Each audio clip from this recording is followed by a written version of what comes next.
We are Ken, Mike, and Tim Robinson of the Robinson family that owns the Robinson Newspaper Group, Federal Way News, Des Moines News, Burien Highline Times, SeaTac News, Ballard, and West Seattle and White Center. We are here to talk about the history of Federal Way as we know it, and it's a carryover from an interview by our father, or by you folks, to our father back in June of his experiences as a salesperson with the Kent News Journal starting in 1948 through about 1965 with direct involvement. Beyond that, we kids were old enough to get more involved in the newspaper group, and so we started holding active roles, and Jerry spent more time in the Burien area by then. Okay, can you talk about your roles? And you had there were two more brothers, correct? The Robinson family consisted originally of 5 boys. We lost our mother in 1968, and Jerry remarried to Elsbeth, who had 2 daughters and a son, so we had a family of 8. All of the children have worked in the newspaper business at one time or another. Currently, Ken and myself and another brother, Patrick, are involved in the newspaper operations. Mike was an editor for many, many years before the newspapers were sold in 1989, and Mike stayed on until 1993 when it was acquired by the Seattle Times. Mike subsequently went to work for United Way of Pierce County, and Kenny and I stayed in the newspaper business at that point. And our youngest brother was a pressman in this very company in a different building, probably from about 1982 to 1990 or so. And the other brother not here today is a photographer, had been a salesman in the West Seattle office, and now runs the West Seattle blog for our papers covering just that community, taking pictures and writing stories for the West Seattle community. His name? Patrick. And Scott was the pressman, forgot to mention that. And let's see, I've got several questions here. I'm just going to dive right in. We talked about how the paper is produced and how it changed over the years, the process. And I've got a question here. Who was Jim Shahan? Am I saying that? Mm-hmm. Well, Jim Shahan was an editor for the Federal Way News from the middle 70s until the mid 80s when he went to work for Metro. But he was the editor of the paper during its big growth years, and was a well-respected, award-winning journalist and a personal friend of ours. So he was an important guy in our life for many years. He passed away pretty young. He had heart problems. Mm-hmm. And Jim was also very active in the Democratic Party, informally speaking, really engaged with it, and privately very, very committed to it, in 30th District especially. Okay. And Mike Barton, what does that name mean to you? Well, Mike Barton was the general manager of the Federal Way News during that same period that Jim Shahan was there. I'm sorry, can we stop just a second? I forgot to mention it. Would you please look at me when you speak? Mm-hmm. Sure. Yeah. Not the camera, you. Yes, not the camera. Oh, okay. Okay. That's what you mean. Okay. Yes. Sure. Okay, so start again, please. So Mike Barton was the general manager of the Federal Way News during the same period that Jim Shahan was there, the middle 70s to the mid 80s. He later moved on to another career opportunity away from the company. Mm-hmm.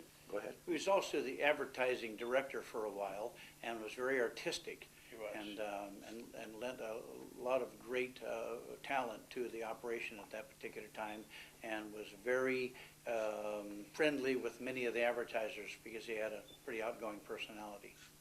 It's a general rule. I won't say an absolute rule. Most people who work with a newspaper or in a newspaper will know this, that people don't know the editorial staff that well because their editorial staff will work so much from within the the building, whereas the sales staff are out and about. So Barton was out a lot about in the world. Jim Badgley was another one you didn't ask about, but he worked very closely with Barton and knew the community. So to the extent that a community is known of and by business people, those were the faces they saw most, and that would have been the folks in the chamber, in the Kiwanis, in the Rotary, interacting with folks a lot, more than the editorial staff, which was much smaller. So most people in Federal Way from about 1960 through 75 would have known those salespeople most of the time better than they knew the editorial people, because our business isn't a highly paid profession in the first place for editorial people. So we were lucky enough, a fact of our lives, that everybody who wanted to live in Seattle, graduated from journalism schools anywhere in America and wanted to be in the Seattle market, couldn't work for the Seattle Times or the Tacoma News Tribune. We were the next best choice because we're big enough to be cool, but not big enough to pay them very well. So as soon as a bigger opportunity arose, they would leave us. Okay, and did many move on to notable jobs from the Federal Way? Oh, absolutely. To give you just a handful, Bob Harbison was a wonderful photographer, originally from Coos Bay, and he became the photo editor for the Christian Science Monitor in Russia. Fritz, I want to say Weaver, not Weaver, Hoffman. Fritz Hoffman grew up in Burien. Mother still lives there. Is the National Geographic's #1 photographer in China right now. Lives there full time. Has done some fabulous work. Redford? Who? Ralph Redford? Ralph I know Radford him. became an AP photographer. Didn't know him very well. Diane Himmelsbach, who worked at our paper in Burien, went to work for the Orange County Register. Terry Rogers, who worked at Federal Way, became the surfing editor of the San Diego Union Tribune. Had the only surf column in all of America for about 10 years. And, He's retired from that now. and our sports editor, Al Keck, who graduated, I believe, from Thomas Jefferson, Right. became the play-by-play announcer for the Tampa Bay Buccaneers in the NFL. So we've had some. George Correct. Erb, who George worked Erb. at the Highline Times, one of our papers in Burien, the is managing now editor. the editor of the Puget Sound Business Journal. And So- someone else who did that work for us is Rob Smith, who ran the Portland Business Journal till recently. I think he still does. Karen Blair is the editorial page editor for the Yakima Herald. Mike Bader is the photo editor for the Tacoma News Tribune. Roy Bill- Mizzatelli has a similar job somewhere in Yakima? California. So No, what, he he left left- Yakima. did he? Okay. Yeah. And There's a Bill bunch of Sheets, them, yeah. Bill Sheets was a reporter. He That's works right. at the Everett Herald. So Right. many people moved on to bigger jobs and are still doing that work. They had a good start, apparently. Yes, they did. Yeah. All right. Let's see. During the, you brothers are probably fairly close in age. During the, I don't want to call it the heydays. What was the biggest era for the Federal Way News, and what was the circulation? Well, I can talk about that. I started working at the Federal Way News in 1962. At the time, the building was on Highway 99, about where Shakey's Pizza later had a building. I don't know what's in there. It was a kind of a little Akasaka. mini mall in there now. Japanese And steakhouse. there were only 4 employees. There was a circulation guy, an ad guy, and an editor, and I was an ad man. There weren't very many businesses in the Federal Way at the time. There was Lundstrom's variety store. There was a place called it's a hamburger place. What is the name of that hamburger place, Tim? In and out? No. Oh. Burger Express? No, way before way that. before that. It was called the Grotto. Oh, the Grotto, right. Grotto. The Grotto, It was the only place to get a good hamburger in town. Teen Then hangout as well. there was a bowling alley down by Doug Clerget's property, Fog cutter. Fog cutter in there. and the Fog Cutter restaurant was there. And One of the course, early ones, right? and Santa Fe was there. Ben Franklin department store was there, but other than that, there weren't a lot of businesses there to sell ads to. So it was kind of a lazy time in my memory for the newspaper because the population was much smaller. There were hardly any apartments in the community at the time, which now numbers something like 45% of the occupied households. So the paper kind of had a slow takeoff during that time. It didn't really start to blossom until the mid-70s, and then it went from a single